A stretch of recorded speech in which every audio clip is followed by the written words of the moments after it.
Well, here we are in lockdown again. It's a time of great fear, maybe anxiety, maybe weariness for many, going into this strange pattern all over again. It's a feeling of disorientation. As every few weeks the rules seem to change, and many of the normal markers of life, the familiar habits and rhythms of going to work or to visiting friends or visiting restaurants or sporting events or theatre or whatever, it seems to be taken away from us. And in that disorientation, it can feel very strange at the moment. One of the images that's come to me as we think about this coming winter is that of hibernation.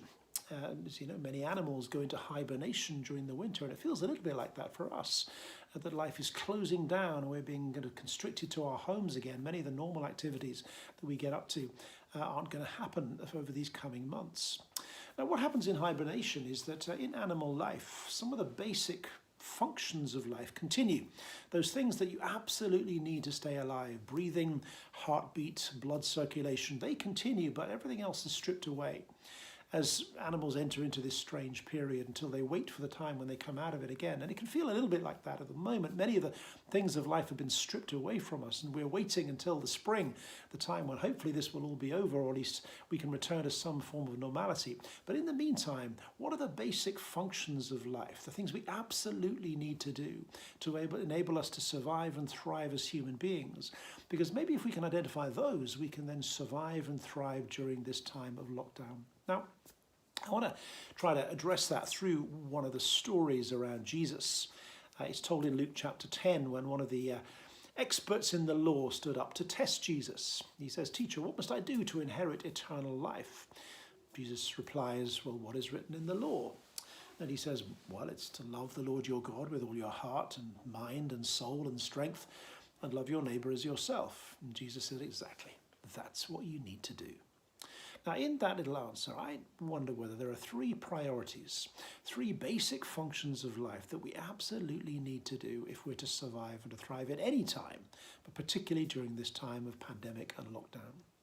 The first is that Jesus tells us to learn to love the Lord your God. And to love the Lord your God with all your heart and your soul and your strength and your mind. That's where we begin. That we as human beings need to learn to love God. Now, the reason we are told to love God is not for God's sake, but for our sake. We sometimes perhaps wonder, why does God want us to worship him? After all, it would be rather odd if I demanded that everybody I met fell down and worshipped me or loved me. That seems a rather odd thing for us to do. Why is it a good thing for God to do? And the answer is, of course, that God commands us to love him, not for his sake, not because he needs it. He doesn't need our love. He is perfectly content within his own godness, if you like. He invites us to love him and to worship him because we need it. It's a point the great St. Augustine makes several times in his writings. At one point he writes this, he says, "No one would say that he intended to help a fountain by drinking from it or a light by seeing it." His point is that loving God is like drinking from a fountain or enjoying the light that's shed around us. When we drink from a fountain, we're not helping the fountain is helping us. When we see the light, we're not helping the light is shedding light upon us. And his point is that we need to learn to love God because it's good for us. It's the way we thrive as human beings. We need to learn to go back to those basic spiritual disciplines of saying our prayers, reading the scriptures, offering worship, taking Holy Communion, engaging with the Eucharist, not because God needs it, but because we do. We need to be connected into the source of life, to be reminded every day that God is good and merciful and kind. So, for example, just this very morning, I did as I normally did and went through the morning prayer in the Church of England. And in the readings there in the Psalms, I came across this little nugget. It said, "Blessed are those whose strength is in you and whose heart are the highways to Zion, who going through the barren valley find there a spring, and the early rains will clothe it with blessing." Now that little reminder that going through the barren valley, we might find a spring, was a little word to me to say that even though we go through this barren valley of lockdown, we might find there a spring, the fresh spring of God's love and grace and mercy. And we need to be reminded of that day after day. And at this time, even if our church buildings may have to close temporarily, we need to find ways to connect into the source of life. often think our souls are a bit like our mobile phones in many ways. You know what it's like when you forget to plug in your mobile phone for a while and the battery just runs down and eventually it's no use to anyone. Well, it's exactly the same way if we are not plugged into the source of life in the God who made us and loved us, by our prayers, by a reading of the scriptures, by the sacramental life of the church, then we too begin to run down, we shrivel and die inside, and we're no use to anyone, and we don't thrive as human beings. So there's the first thing, we need to love God. The second thing is hidden in the second part of the commandment.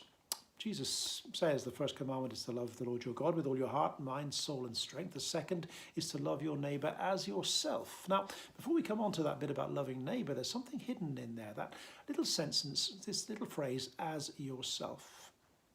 Because there's an assumption there that we do look after ourselves. Now, he's not talking about here the kind of obsessive, narcissistic self-promotion that so much part of our culture these days. No, what he's talking about is a proper self-regard, a proper looking after ourselves. We're often told that COVID is a marathon and not a sprint. And you and I are no use to anyone else if we don't look after ourselves. And so it's important that we take good care of ourselves. We take good care of our bodies. We manage to eat well and healthily. And we take exercise. We get out every day and we make sure that we exercise the bodies that God has given us. We exercise our minds, stretch our minds. We give ourselves new challenges, new reading, something to find out about, something to stretch our minds and make sure our minds are kept alive and healthy. We're meant to look after our spirits, our souls, our inner lives, making sure we do the things that give us life and joy, spending time with family and friends in our homes, maybe connecting in with people through the phone or the internet, going for a walk, listening to music, reading a book, doing whatever the things that give us life and joy. Now that little message about loving yourself, looking after yourself, some of us, let's be honest, find that a bit hard. We find it hard to love ourselves. That's why we need to start with loving God. Because as we learn to love God, as we're reminded again and again that we are beloved children of God, that God loves you and that God loves me, the more we let that sink into our hearts, the more we begin to find ourselves just that little bit more lovable. We may not feel we deserve the love of God. In fact, none of us do. But because of Jesus Christ, God's great pledge of love towards us, we can know that God's love is there for you and it's there for me.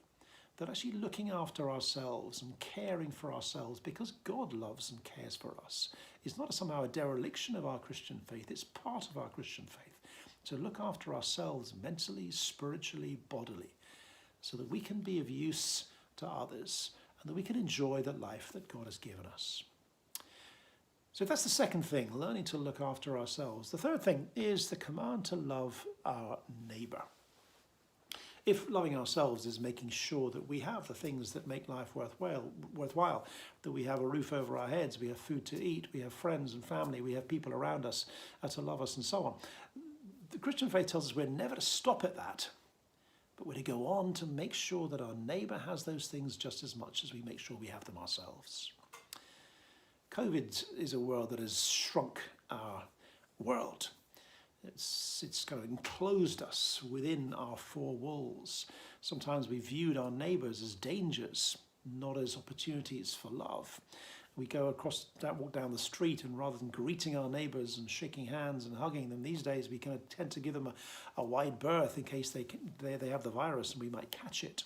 And we need to radically counter that, not in a way that opens us up to catching the virus, but to find ways of creatively engaging with our neighbours.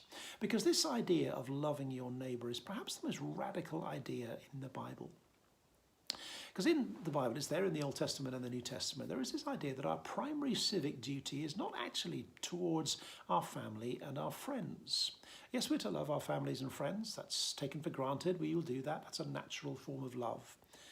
But we are told to love not just our family and friends, but our neighbour, whoever our neighbour happens to be. This story in Luke chapter 10 is followed up by the story of the Good Samaritan. And of course, it's a reminder that your neighbour may turn out to be actually your enemy. Your neighbour may be someone who has a very different background, religion, ethnicity, gender, whatever it might be. They may be very different from you, but that's the person God has called you and me to love. And the great thing about loving neighbour is that everybody gets included. If we only ever love those who are like us, those who are our family, our friends, those perhaps we fall in love with, then usually someone gets missed out. The great thing about loving your neighbour is no one gets missed out. If you can imagine every single person in this nation sensing the obligation to love their neighbour, no one would be left out because everybody has a neighbour. And so part of the calling for us to thrive as human beings, this is how we are made. We're made to live in connection with each other. We're made to go out from ourselves in love for God and our neighbour rather than inwards upon ourselves. And so the question is, who is my neighbour? Who is the person that I am called to love? Who is the person that you are called to love during this time of lockdown? It may be the person who lives in the house next door to you or in the flat above or below you. It may be the person you work with.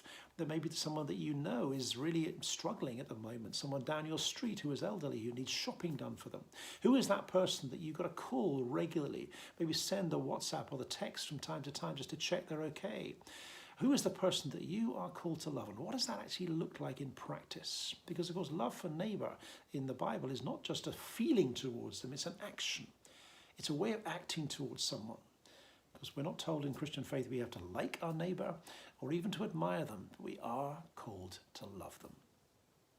Well, there we have it. 3 simple things that enable us to survive and to thrive. These are the basic functions of life that we are told that will enable us to keep going, not just during this time, but during any time. We are to love God, to keep in place those spiritual disciplines that keep us connected into the source of life. We're to look after ourselves, to make sure that body, mind and spirit, we take care of ourselves. But also we're to learn to love our neighbour, not allow ourselves to be closed in upon ourselves, as lockdown would tend to do. And if we can learn to do those 3 things during these times of lockdown and beyond, loving God, looking after ourselves and loving our neighbour, we will not only thrive and survive, we might even see the kingdom of God coming around us in small ways. We might find the church beginning to connect with people in ways that we maybe haven't even done before as we step up at this moment of great crisis in our nation.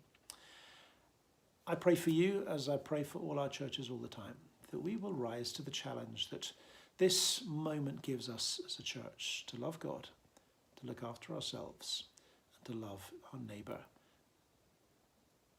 Amen.